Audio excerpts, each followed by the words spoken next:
Tenemos una no mesa redonda de lujo. So this is the non-round table panel, because we've evolved. This is not a round table session with different stakeholders from our industry to try and give us a clearer picture of what's going on in this very complex scenario. The Producers Federation, PROA, not just Catalonia, but also the Balearic Islands and Valencia and Sicily as well. This is my second joke today, by the way. So, PROA has been organizing this session for quite some time so that we can better understand the current situation and try to be proactive and envisage what things might look like in the future. And we want this to be a two-way street. We would like this session to be interactive, so please prepare questions or comments for later. Because this is an international festival, I'm going to start in Spanish, but we will be listening to English. You can also speak in Basque, in the Basque language. There is simultaneous interpretation, and language should not be a barrier in an international festival. So we will be using different languages. Right, I think it's probably time we got started. Co-producing in Europe, two complex terms, by definition, co-production and Europe, right? Why am I saying they're complex labels? Co-production is changing. We now have new players in this game, new funding schemes, new financing stakeholders. And I was talking to Alexander earlier on, and we were saying it's a little bit dramatic, all of this, all these changes. There are producers who still think co-productions will save the day of independent films, whereas other producers say co-production makes no sense anymore. That's what we're here to talk about. Do we need to change what in the world of co-production? Do we need to update what we do? And then Europe. That's a fairly complex label, right? With extreme nationalism in Eastern Europe, in Belgium as well. Things have been changing in that sense, and Europe, certain areas in Europe seem to become more and more territorial. I'm going to hand the floor over to our experts. We have here with us Silvia Anoro,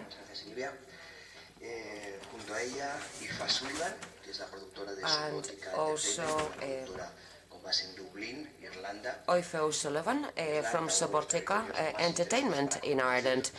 Ireland is one of the best territories for co-production, and she will explain how and why. Bang in the middle, you can see Alexander Bohr from ZDF ARTE, the German channel that has been involved in co-productions for a very long time with many different countries. They're very good at harmonizing different angles and different positions. Then we have the producer from Fasten Films, Spanish, but with a lot of experience in the international market. And last but not least, Marcin, Łuczaj, who's leading New Europe Film Sales, a very interesting agency, sales agents, boutique sales agents in Poland. They specialize in finding the jewels of the crown, those very special gems at a very early stage. So I'm going to hand the floor to them, and I would like to ask you to please try and give us some highlights about how you see the current scenario, just very shortly, initially. Good morning. I work for ICAA, ICA. In my department, we're in charge of approving international co-productions, and we support projects. I totally agree with David's first introduction. There are new stakeholders in the platforms, not just in co-production, but also the contracts that used to be signed with TV stations quite straightforwardly. Well, now it's different contracts with platforms or for international sales in those platforms. Regulations are lagging behind. We know how laws are slow when it comes to change. So reality tends to be like 3 years ahead of laws and regulations. In Spain, we continue to work with co-productions. Hemos aumentado las coproducciones con Europa. Hasta hace poco. In fact, we are now doing more co-productions with Europe, because in the past our natural co-production partners were in Latin America. I have here some facts and figures, and for general co-production, out of 45 applications, 17 are for international co-production. Out of 259 selective co-productions, 79 are for co-production and 34 for Europe. On average, we're talking about a budget of some, which is far higher than the budgets of co-production with Latin America. I've been witnessing this change that's been happening for 3-4 years now. We've gone from co-producing with Latin America and now with Europe.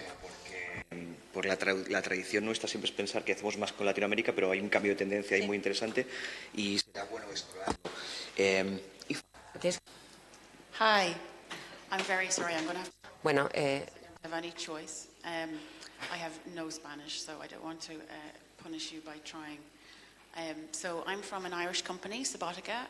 We've been going for about 20 years, over 20 years now. So as David said, lots of experience in co-productions internationally. We've done co-productions with Spain in the past, with David in fact.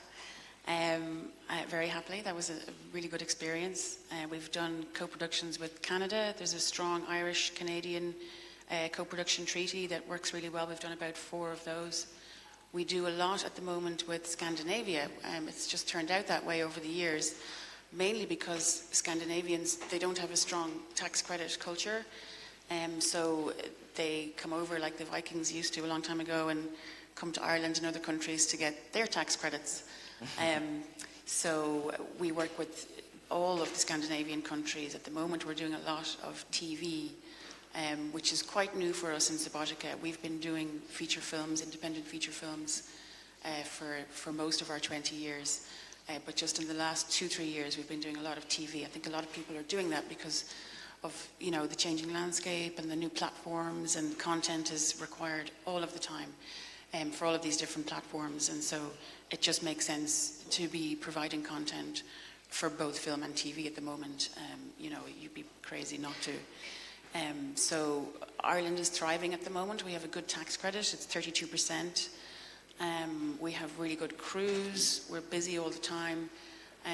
We have, you know, good locations. The only thing we can't do is beautiful desert type landscape. So, you know, working with Spain is actually a really good thing because we can't, you know, we have lush green landscapes and mountains and woods and all of that sort of thing.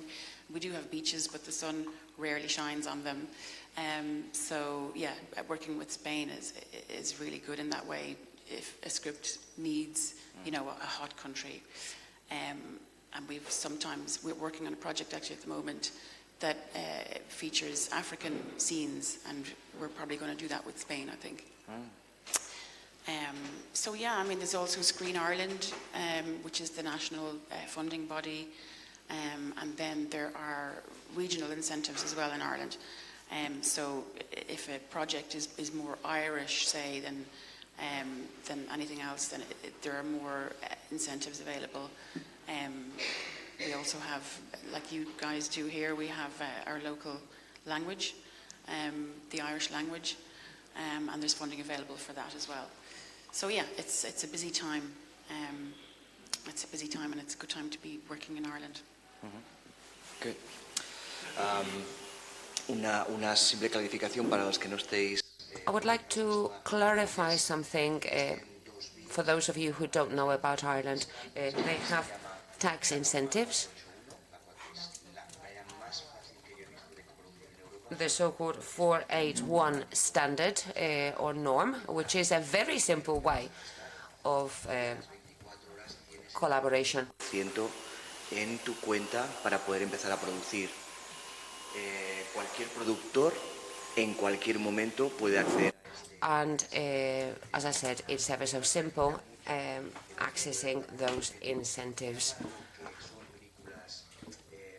Then thinking about films and projects that need more content, that is more Irish in content, then they have a committee examining content and finding fortes, finding better partners. So they're very industrial and competitive in one of those ways to co-produce. There are two different channels.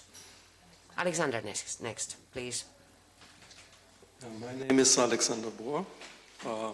I work out of ZDF for the cultural channel ARTE. And first I want to thank the festival for inviting me here to this beautiful place. I've been here before and I always enjoy it. It's difficult to say what we are really aiming for, but to make a long story short, we try to help a little bit as a broadcaster to keep something what we call art house cinema alive. We do that in three ways. First is acquisition. That's our main field. And then we do pre-sales, and the third one is co-productions. And these co-productions that we do are all or mainly European films that we support. And that's, well, if you want more detailed information, we will have a lot of time later on. It's just a first. Yeah, because actually you've co-produced 3 Spanish movies with Nostromo. Is that possible?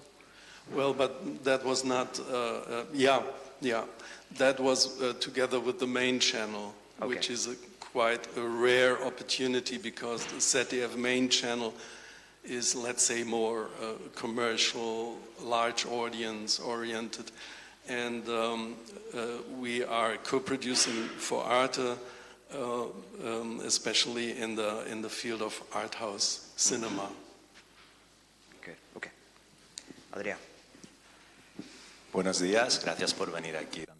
Good morning. Thank you for coming nice and early today. I'm here on behalf of Fasten Films, our production company in Barcelona. Let me just give you an idea. We have The Attorney, The Judge and The Spy, a TV series with co-production with us, a German producer with ZDF and Movistar. Well, I just wanted to give you that example, that those things can be done, But we need to be creative. We need to think hard. Co-productions ideally should be nice and easy and romantic, but they're not. I think we have to wake up and realize that in Europe we have a lot of fortes, a lot of strengths, and we shouldn't waste time to try and apply to every single fund in every territory. I think we sometimes forget about content, which is basic. Just make sure that you have good content, a good project, make sure that it will work in your territory, and then whatever comes over and above that, fine. Because we sometimes have projects submitted to us, and I sometimes think, what can we contribute to this? Because there is no system here for minority subsidies or funding, which was the case, for instance, between us and Portugal. It's a shame, and maybe we should make the most of that, of minority co-production chances. Spanish is also really bad. I'm going to do it in English. I'm come from Poland, which is sort of quite exotic for the sales business because majority of them are based in France and Germany and UK. We've been doing art house films for already 6 years. We've been working a lot with Scandinavian films. It's mainly because of our film that we have called Rams, which was a big hit everywhere. So we started to work a lot with Scandinavia first and Eastern Europe a lot because where we come from as well. And recently also we got more into Latin American and Spanish market, mainly, as always, we feel because of the success of one film, because we did the Spanish-Catalan film Summer 93 by Carlos Simon. So because of that, we started to have so many projects coming from the market, and everyone says it's Anoro Summer 93, but I think it's really hard to repeat one film. And we also recently joined the game with the co-productions, because there were changes. I mean, we have a minority scheme in Poland right now, which has been working for 4 years, I think, because before we only had like Holocaust films coming to Poland because of the locations. So all these big Holocaust films were coming, but we had no system to co-produce. Right now it's quite wealthy, I would say. We co-produce with the whole Europe, Latin America, Asia. There have been co-productions with Chile, Brazil, Kazakhstan, like there's no regulations. We don't have many treaties, so majority of the co-productions are outside of the treaties, which is fine for our fund so far, because I think we have 5 or 6 treaties only signed. And the Polish market, the funding is really based on the Polish Film Institute, but also for us, when we go into co-production or sales and trying to, we do also a lot of gap financing, that not only with NMG, but also we're looking for partners, so it's whether it's equity or pre-sales, or we have partners in different schemes that we can bring not necessarily from Poland. So, because the Polish system, for instance, on the televisions, they only do, on the pre-sale side, they only do the Polish content, Polish language content. They don't pre-buy like an art house dramas. So both national television or even the pay TV. And I think it's quite exciting with Poland. I mean, we have a lot of art house channels. The art house scene is quite big. Also, the platforms are super active because it's a 40 million country. Plus, there's like 20 million Polish speakers abroad, including Ireland. So everyone is quite active. So I think it's super good times for the Polish producers. I think that's my feeling. Good. Yo me quedo con varias cosas que habéis mencionado. I would like to just go back to a couple of things you've mentioned during your initial presentations or introductions. My first impression is that we are definitely in a changing world, in a game where the rules are changing, and yet co-production, if efficient, can help us survive. We are finding good ways to work with Europe, we're all saying that. And 2 points I find important. One, reciprocity amongst different countries, and the other one would be the minority-majority co-production. At the so-called Brexit summit, you know how the UK seems to preempt life. So they changed to change their convention, their party convention, so that the rules of the game can be much more flexible, so that Europeans can co-produce with Canada, South Africa, Australia or Latin America without the need for bilateral treaties. Huh?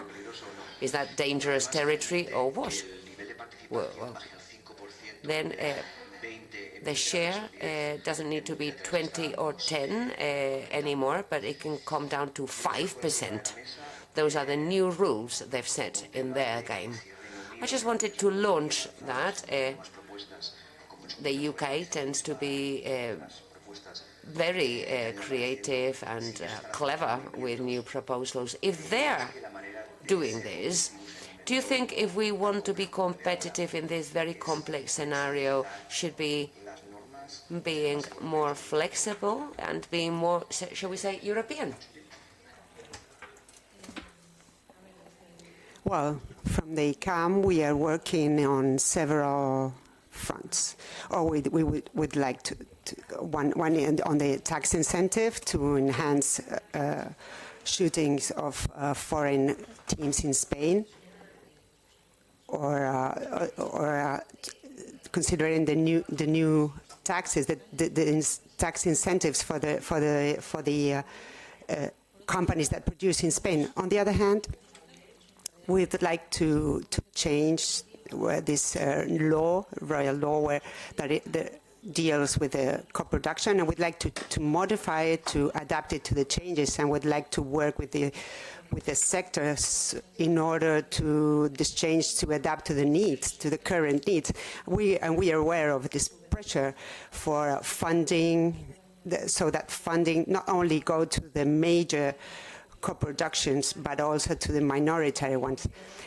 So in all this resume of things, we will have to find the point where we can adapt to the law and being aware that by the time we do this, the cinema will always be far ahead, will be far ahead. But what you were saying about the United Kingdom, co-productions are being approved according to international agreement, and with the UK is the European Convention, and independently of Brexit or not.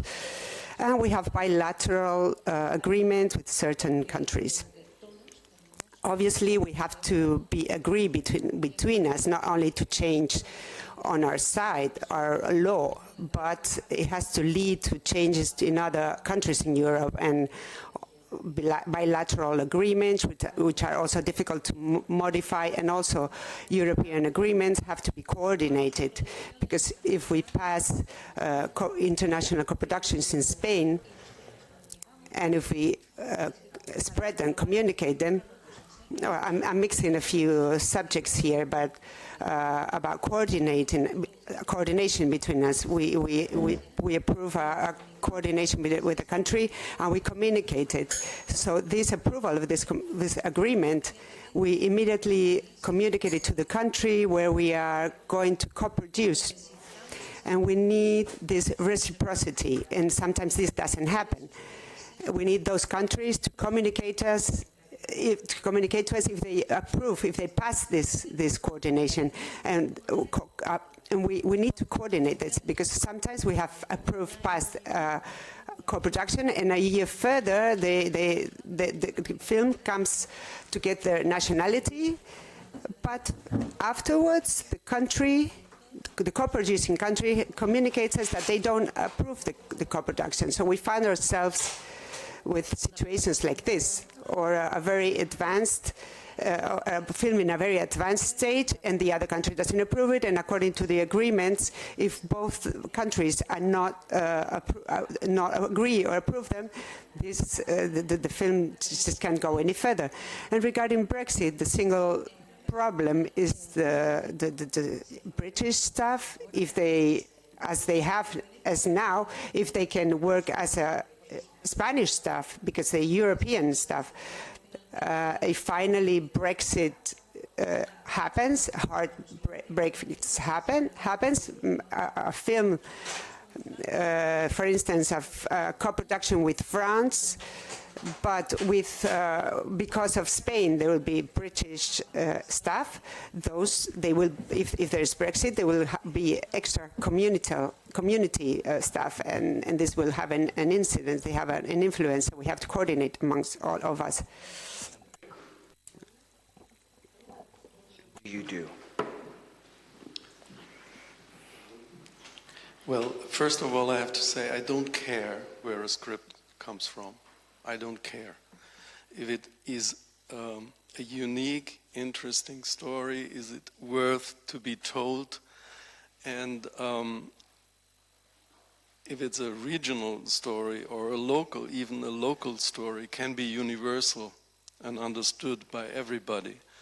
And that's our starting point is the script, you know, and all our decisions in the first stage are based on the script, and then we are trying to help to develop to further drafts and so on, and if there is only, let's say, a Portuguese film and there's only a Portuguese producer, sometimes we help to bring a German co-producer on board, and it opens up other opportunities to get funded in Germany, or even though the film is shot entirely in Portugal. So our main issue is to bring this thing alive, to help the film to be made, and to help to give opportunities for co-productions. I think it's necessary to talk more about content and not so much about tax rebate here and there. And of course, this is very important. And the second step to really find the best mixture of countries that come together on a film project.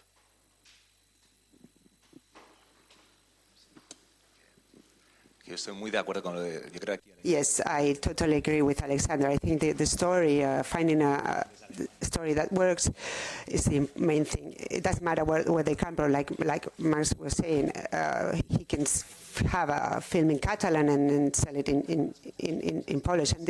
And this is something that a country like US lacks: diversity. You can tell different stories, diverse stories, and this is something unique that we have in Europe, and is something difficult to find elsewhere. There's a lot of talent with a little bit of funding and not only money, but just adapting the regulations. We have time to wait for the ideal conditions, but we have produced with Ireland, with Germany, with even a minor co-production with Polish, and we talk about the content. We see the possibilities of what can be done. In Ireland, we had a tax shelter, a pre-sale. We had a post-production agreement with Poland. You talk with someone, and then things go on. When I try to explain what we can provide, what we can bring to the game, is to lots of passion and illusion. And then in the end, you have your own projects as a major partner. You have some cases, instruction, distributors, but if your project is a major project or a minor project, and honestly, it's difficult to know how you do each one of them, depending on. But I believe in the value of Europe, even though the situation is a bit depressing in many aspects now. But the potential is that with 4 solutions to little problems, we could be the future could look bright, and there's a lot of potential like this. like this debate board, which is simpler than what it looks at in the first place. I completely agree with the panel that the story is the starting point. The story is the main thing. But I think it's important to say, too, when it comes to co-production treaties, you know, you can do it in two ways, and I've done it in both ways over the years many times. You can do it officially under co-production treaties, or you can do it without the treaties. Now, obviously, in Europe, we have the European Convention on Co-production Treaties, which is really good. Sometimes, you know, if you've worked with a company before and you've worked with a certain country before, maybe you think that that's an extra layer of administration that you don't need. You know, it's very time-consuming, and it's quite restrictive in some ways. But, on the other hand, I think if you're working with a country or with a company that you haven't worked with before, it can be really advantageous and it can protect you. And I find that particularly as a European working with countries outside of Europe, with America particularly. I don't know if we have any American friends here, but it can be, they don't really have the same type of co-production culture that we have in Europe. It's a very different way of making films over there. As we all know, a lot of private equity, and it's just structured very differently. They don't have the state bodies and the tax credits. They have like, regional tax credits, but they don't have the same co-production structure that we have here and that we're all used to. And so I find sometimes when our American friends get involved in co-productions, they don't see it in the same sort of democratic way that we do here. And so it's better to have those co-production structures in place to protect companies. So that's what, for me, that's what it's good for. But if you know, if you're working with people you've worked with before, to be honest, it's just an extra layer of paperwork that you probably don't need. I mean, with the US, it's a completely different game, which I like. I think it's a sort of understanding of our system. And for us, when we were working in the US, I think it helps a lot to also look for our system from outside with the questions that they have. It's always very inspiring to look at the regulations that they look at us in a way. But it was also about the content. For us, it's the most important. We have this expression in the office, and I think a lot of people use that in the sales business. The project's called Europudding. And this is one of this project that you know that this script has been sent everywhere, and there is a character for 5 pages who's traveling somewhere to Europe. So for them, it can be Denmark, Germany, Poland, wherever you get the money, and then people know exactly what kind of systems are they, and we call it Europudding because for me, this project usually, it's a super bad start for me with the pitch. If you have this character who travels, or this foreigner who comes to the resort. It can be from France, we can cast Isabelle Huppert or whatever, or it can be from Poland or Germany and whatever, and you always feel like, this is like the worst case if you really don't care where the character comes from or what it represents. For me, it's always the worst. It's usually, I don't even try to read such projects if I don't like the story or something, but it's always like the starting point that I just want to turn down the meeting very quickly. And especially now, because Poland got the tax incentives this year, so we got a lot of this kind of like, oh, we have this project, you know, it's happening in the woods, you have forests, so can we do it? And we're like, but wait a minute, I think our forests are different than yours and all of it. So yeah, it's an interesting also to look at this when you have this, you know, because we have incentives which are almost like 50 million euros. It's a lot of money being floated to the industry, and I was like, yeah, let's try to get it in the way I would never think about.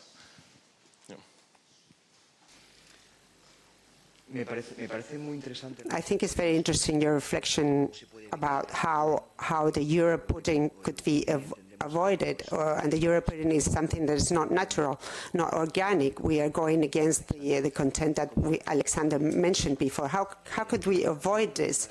There's a formula that's the commission editors. Some of you must have worked with them, either from broadcaster or from institutions, public institutions.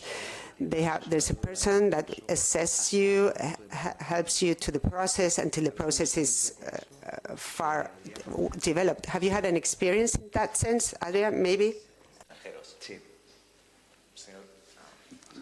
Thank you. Yes, well, I have my experience is more with foreign publications who would do the pitching to the distributors and broadcasters, and we have co-developed from the beginning. We have had with sales agents or sales companies talking how the product is, not as much with co-producers, and trying to avoid Euro puddings, even though the idea is that sometimes you need to spend something or to make compromises either with funding or actors.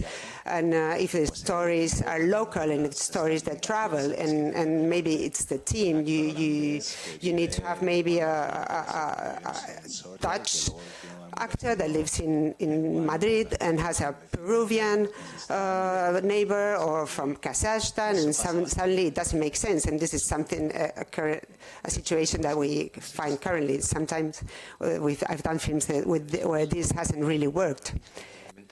Is this something that you regularly, this a situation that you find, the diversity of territories and origins? I have to say, I always get suspicious when a producer is approaching me and telling me that the story takes place in, let's say, in Finland, and goes to Italy, and he proposes me to cast for the main character a German actor. Then I always think, well, this is maybe not the right film for me, because we don't have this only in European films. We even have the same problem in German films. We have the regional funds in Berlin, in North Rhine-Westphalia, and so on, Bavaria, and all the road movies. The German road movies, they travel through the country just to collect the funding, and it's not really driven by the story of the film. The story is built for the funds, and so we usually avoid that kind of project. So is this something you find usually?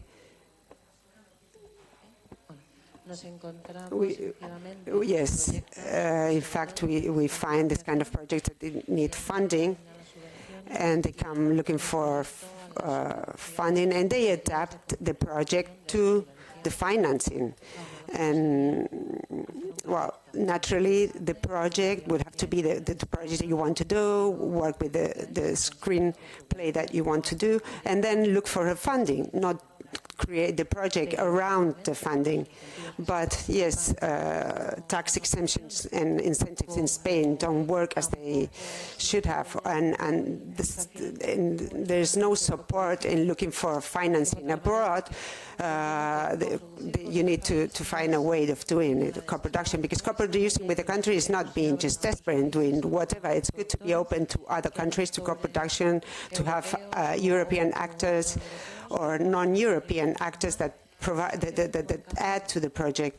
But we have to fit in this freedom of a producer, of a filmmaker, to do a project where he believes in, but who also have international sales support, and also has national finance, not in a country or in any other countries, to just to make the project go further. But the problem is there's so many regulations, so many different institutions, and it's very complex to coordinate all of this. But we have to find a way to do it. Moreover, we have to see that there are producers who have very good experiences in co-production with other countries, and we have to find a way of making them share their experience of how they have obtained a contract, how they have contacted a specific co-producer. And in Europe, this is probably easier, but in countries outside of Europe, sometimes you have to make the most of other co-producers which already have experience in co-producing in these countries, to help other producers that could possibly learn from their experience. So between all of us, we have to help each other, not only with institutions, public institutions, but the players in the sector, and share our experience and coordinate it and adapt it to some regulations that necessarily has to exist, because tax incentives require a specific nationality, because funding requires a specific national staff, or European, because you're not going to give funds to somebody, a team that doesn't belong to your territory. So in this end, we have to find a way for projects to have to be the source by the good quality, not to evolve around funding. So that's the idea. That's our idea, and that's how we would like to work. I'm very interested in the idea, Aoife's idea, that sometimes we use the treaty and other times we don't use the treaty when there's a chance of not doing so. For instance, I come here to the co-production forum, a marvelous forum with beautiful projects. Well, I'm totally in love with one on it. I found about it yesterday, and I have not closed it. There's 40 people before me that have making off of them, and there's chances where you could be a good producer for that project. You say, okay, I don't agree to the treatment, but I can provide something. So this flexibility to enable this opportunity. For instance, Haneke, as a director, I would kill to do a film with Haneke. Please don't say what I just mentioned. But there's a chance, and you can grab it. You have reached this point in Ireland. You have done this, and you have created an identity. We know perfectly well what a Irish film or an Irish content film is. How is your relationship with funding, with co-producers? It's fully in Ireland. Only English language European country left, soon to be, after the 31st of October. So we don't have the same experience with Euro puddings, for example, because it's mostly English language films that come to shoot in Ireland. Now we do get some Euro puddings, and if they're organic, we would welcome them. But in Ireland, we're a small country, so I think it's very important for us. We're only 5 million people. It's important for us to protect the industry, not in a protectionist way, but just to make sure that the money is spent in the right way. And so Screen Ireland are very careful about that. For example, the tax credit's automatic. It doesn't matter where you're from or who you are. Everybody gets the tax credit once they're working in Ireland. But with Screen Ireland, they have two different types of funds for feature film. They have the Creative Co-Production Fund, which you can get up to 300,000 euros. And that can be a story that's based elsewhere, as long as it's a proper creative co-production, and you use crew and you spend a certain amount of money in Ireland, and all of that. And then you can get a bigger fund that's up to $1 million, I think, if it's an Irish originating project. So that's how Screen Ireland protects the Irish film industry, that there's more money made available for Irish films that are written and directed by Irish people. And they can be co-productions as well, obviously, but they have to be originated in Ireland. But everything, because we are a small country, everything that we do is a co-production now. There's very few, maybe a local TV soap or something will be made just for Ireland, but nearly everything has to be a co-production because there isn't enough money in Ireland to do feature films and ambitious TV drama just in Ireland. So we have really good links now that we've established all over Europe in particular, but all over the world, to make co-productions. Hay una cosa que me gusta mucho que has dicho, que es There's something I really liked you said. You said we try to protect the industry but not being overprotective. It was something like that. It was a good philosophy, I thought. Alex, he's like my guardian angel, and we were talking only recently, and we were saying how important it is to spend and invest taxpayers' money in the best possible way, right? So that taxpayers feel good then when they watch something where their taxes have partly been invested. So you protect not being over-protectionists. And let me just tell you a story. I was filming in Ireland and I was working with IFA there, and it was amazing. We couldn't find Irish technicians. They were all taken. And some of the Spanish members of our crew, they got good offers in Ireland, and they were going, wow, if I make the decision to go and live in Ireland, I would be earning twice as much as I earn in Spain. Well, that's probably similar over here in the Canary Islands in Spain. But it's great. I mean, you protect your industry and protect taxpayers' money, but not being overly protectionistic. Unless one of you has something to say, I was thinking of you, Martin. We have new players in the market, and originally the idea was co-production so that it could the project could access funding from different territories, and so that then supposedly distribution would also happen in different countries. But you know how some distributors go straight to the largest platforms and anything outside those platforms is dead. How are you facing these difficult times, you? I don't know. I mean, we're trying not to keep that as a mistake. I think everyone just, I mean, within the sales agent, there's just saying like, oh my God, we're not going to be that important anymore, because the sales agent has been a very important player in the industry for many years. And the game has changed a little bit, and I find it quite fascinating that, especially on the producer side, you have more partners to work with. You know, everyone just talking about the platforms, and everyone just using these names as the enemies. And I feel like for producers, I think it's one of the partners, it's a different source of money, because I think what we have been facing as a sales agents, like the producers are getting less and less money in their home countries, so they're having bigger and bigger gaps in the financing, meaning that they're coming to us for bigger MGs, to cover the gaps, but at the same time the distributors are paying less and less because less people go to theaters, it's getting harder for the art house films, so there was like sort of a like imbalance between that. And I mean, we work with platforms as well. It's always a question whether we need it or not, or the filmmakers need it, because especially for a lot of filmmakers that we work, which is an art house scene, it's quite important, the theatrical experience. But often you don't have that chance. You have a film that we have, I don't know, at Sundance or in Cannes, you know, you sell 10 territories and they just been in cinemas for 1 week or 2 weeks, and that happens, you know. There are a few art house films which are really making money in a way that they broke even with all MGs and expenses. So I think it's always, with every film we just have a discussion with the filmmakers. Let's say if the platform is coming, whether it's Netflix or Disney or whoever coming now, we are completely open to it.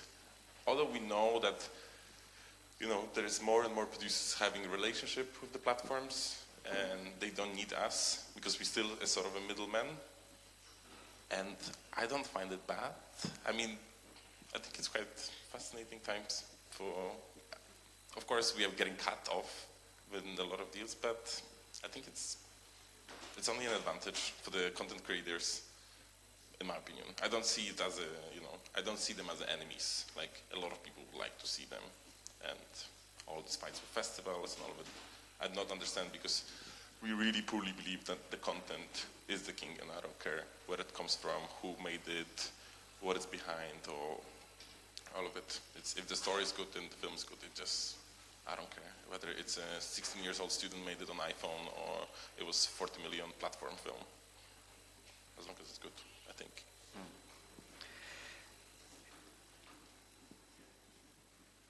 Es una reflexión interesante. A very interesting comment.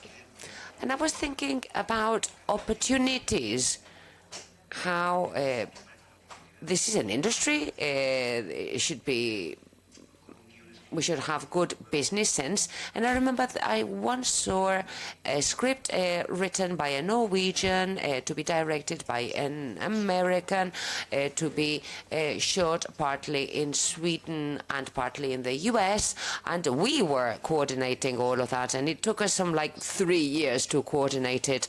And when the director was free, Amazon said, "Oh, you can do it all, and we'll do away with the producers." Can you imagine? The film will be made. I will only be a line producer, not a real producer. And I think that's happening more and more. And I think that it should be an eye-opener for sales agents. I think we've been sitting as a sales companies in a very comfortable seats for many, many years. Like, we've been the ones who are protecting the producers, but also the ones who have a lot to say. And I think now the whole sector is getting challenged. And I think that's the way a lot of sales agents enter co-productions, or they setting up the financing arms and all of it, and the flirting. And we also do flirt with the US market and the agencies or the equity partners. And that we were not even thinking about it 5 years ago, because we thought that we're gonna rock the world with all this art housing, but it's not. And this is often what I found interesting, that there is a lot of discussions, for instance, right now, because of the platforms and the bigger players, that often we get the script or a project, and then there is always a discussion whether it can be an English language film, and that's a question that we're getting from the platforms a lot. Saying like, can we do it in English? And then of course they mentioned Ireland. Let's do that with Ireland, or let's do it with UK, with Film 4, or one of the financing bodies, and let's go to the agency to finance it together, because the financing, the American or Anglo-Saxon financing is different. I think it's mainly based on Skypes and calls rather than filling up the applications that we know in Europe. Yeah, so I think it's really, really good times, in my opinion. Because maybe I'm a little bit naive, that because everyone's just saying like, oh, this art house is going to die. But so of course we have less and less theater, but I still do watch great films on the platforms. It's not only Netflix, but HBO, which is very active. For instance, in our region, like HBO Eastern Europe is very, very active, also in terms of co-productions, and with documentaries and with series. So I think it's great. I do agree that it's great, and it's very good moments for content creators, for producers. But and I want them to stay, because it's not just like a boom, no, the platforms and these startups that they stay also. But I just see as a risk on the next years to come, if there's not taken as independent producers and institutions in Europe as a challenge to compete with them, because there can be a very big uniformation of content, and like very few players deciding and taking most of the talent. So I think as Europeans, it should be a way that we can give to content creators, and that we can create different things, not only what 5 people or like 4 big companies, because they're very powerful and money can buy many things. And as technicians, of course, it's hard to get technicians now in Spain for service, for the big platforms, which is good because there's a lot of work. But then we as local producers, when there's stories that are more local, that they're not in English, then it's hard to say someone like, you need to have a very good story, of course, but okay, they pay you 10, we pay you 4, but it's very, so this happens, still happens, but I think we need to think on the next years that we don't end up all doing the same shows. Alexander? Yeah, I want to come back to the streaming platforms. It's a fact that the broadcasters and the distributors and the film theaters, they are losing the young audience. We're losing them. And I don't know what to do at the moment not to lose them. Because our audience as a broadcaster is getting older every year. I think the average viewer for a ZDF program is 60 years old. And for an ARTE program, it's, I think, 58 or so. And what can we really do to reach a younger audience, and what can we do production-wise to help younger people go to the theater, because I don't want this to die. I think we all don't want let cinema die. It would be disastrous. So we have to really join forces, not against the Netflixes, but to be an alternative in which way ever. I don't know. Can I just say something about that? It's funny, Alexander, because there was a meeting last week in Dublin with the Screen Producers Union, and we were talking about that very thing, about public service broadcasting and, you know, is it dying? What are we going to do? Because younger people in Ireland don't really want to pay the TV license fee, because they say that we don't watch TV. That's for old people. You know, we're on our phones, we're on our iPads. We're not interested in the national broadcaster anymore and the programs that they show. And so I think there really needs to be an awareness of how important public service broadcasting is, because we can't lose it. I mean, it's so important for politics, for even children's TV, you know, all of these things that people don't think about. Classical radio stations, there's talk about getting rid of our classical radio station in Ireland, which will be a travesty. You know, things like that. Maybe there's a small audience, but it's an important audience, and they pay taxes too. So I think that's a really good point, that there needs to be some kind of awareness and education to young people that, you know, not everybody gets cancer, but you still pay the health service. You pay your taxes towards the health service. Not everybody drives a car, but you still pay for the roads. We have to pay for media, for public service broadcasting. I think it's really important. Yo recuerdo, quizás hace 2 o 3 años, I remember a couple of years ago a speech from the CNF, the French CNF, that really had an impact on me. Every year during animation conventions or meeting, France surprises us with figures. This year, the figure was that each euro invested in animation for under 16, the return was of 10 euros back. And this is something quite amazing.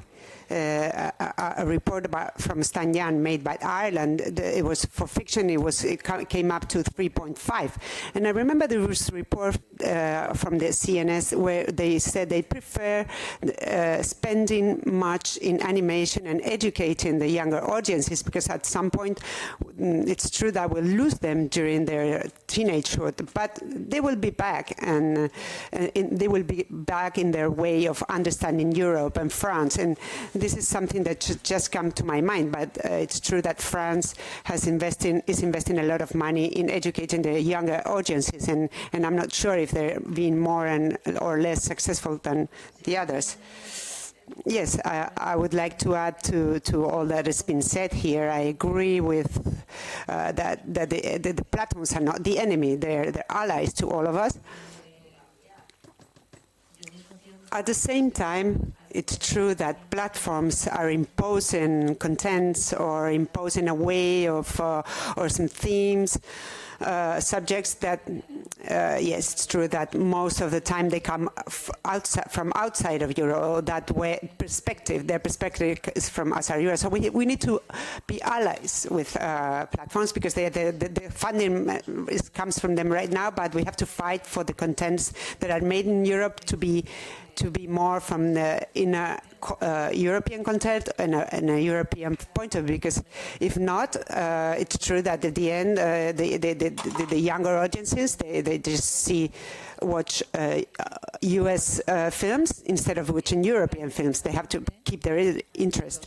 And regarding the audience, the public in Spain, the best market quota is always when we have children and youth films and animation films. So we think that younger people and mostly children with their parents.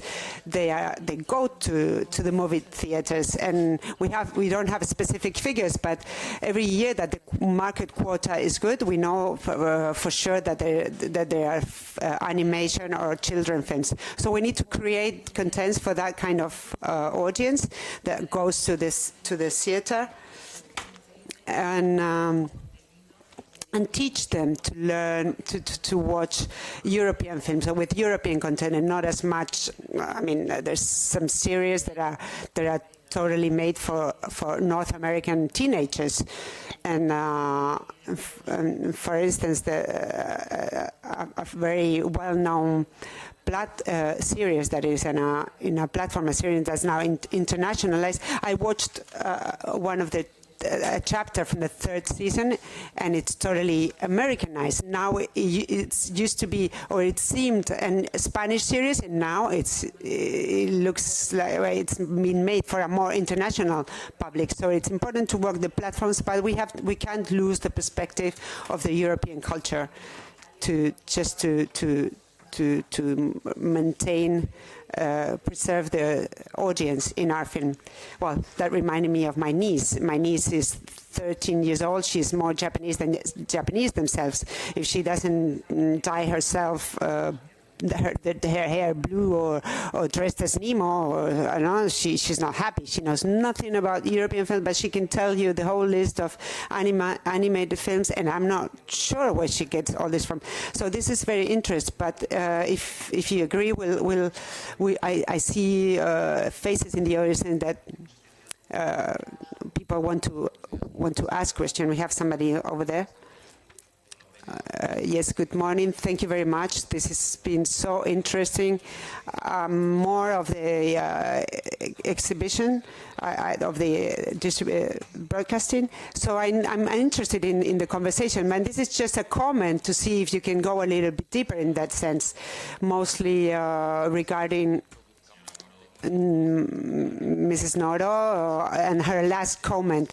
The idea of producing content for youth and families, and in order to increase the audience. And it reminds me of Field of Dreams. It reminds me of this U.S. Field of Dreams. Let's build it and they will come. And I think I don't agree with this. Unfortunately, it's not like this. You have to go to the audience, to your audience. You have to make audiovisual education. You have to educate them. And this is the work. The education and work is not enough. The cinema law is not developed, and I see there's more initiatives, and it's great to see this. But to take this to a more international, global level, I understand that the budget capacity is always zero. And if we don't give money to develop in audiences, then there'll be less money for production.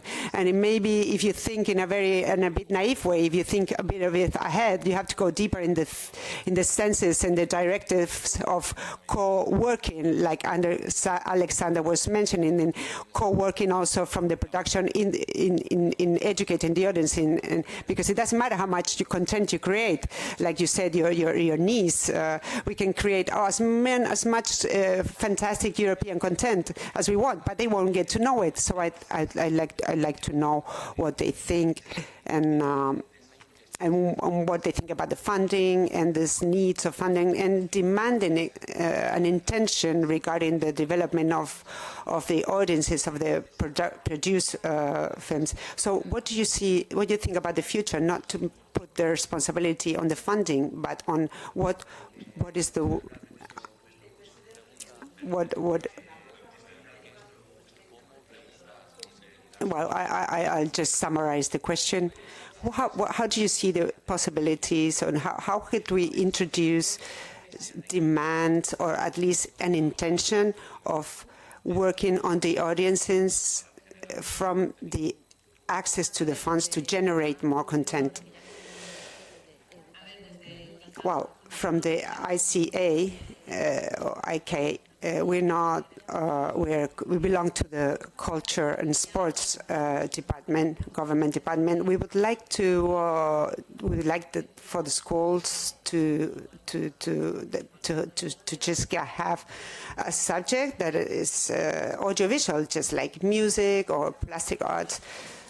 So in the educational programs, we'd like to. It is important that they include them, because anybody can make a film these days with a phone. So it is important to educate from the basis, from the schools, and we are encouraging this. We are working on educational programs, but from ICAA culture, we just don't have enough power to pressure in this sense. But this is one of our goals to make possible for schools to have audiovisuals in schools.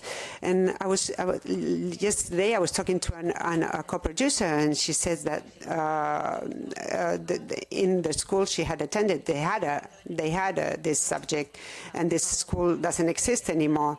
And that's how her passion for film started, because they worked with films at school and made their own little productions on special effects, and they scratched them on the film, and she started doing this at school, and that's how her passion for film started. So that's why it's important to start from the basis, from school, and we have to work on this together. The society needs to demand audiovisuals as a subject in school, just like any other subject, a cultural subject.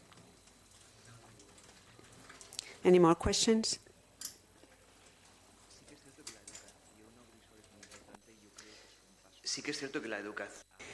Yes, education is really important, and it's probably the main step to go back to the relevance of European co-production and to creating a work. And the emotional education. In Toulouse, we saw a program about sexual and emotional education presented by Paloma Mora, who is here, and it was just a total success, or a bomb, because she was teaching to the younger audiences a reference to learn about sex and affectivity and emotion. They don't need to go to porn pages, and she was a pioneer in an international environment, and now she is attracting the attention of European televisions, broadcasters. So there's a lot of work to do, and probably this will change the whole spectrum. More questions? Hello. Well, it's not a question itself, but it's more a comment about Americanizing the Spanish series, or not to do them in a global sense. Well, incidentally, I was in New York promoting or creating about filming in Spain, and I had a lot of positive feedback about Spanish series, specifically La Casa de Papel, the paper house. People were really interested, despite the Americanized format of the project. So this is just an idea. How about not seeing as Americanizing European content, but to make European content accessible for America and for the world, to making it accessible to attract people from other nationalities.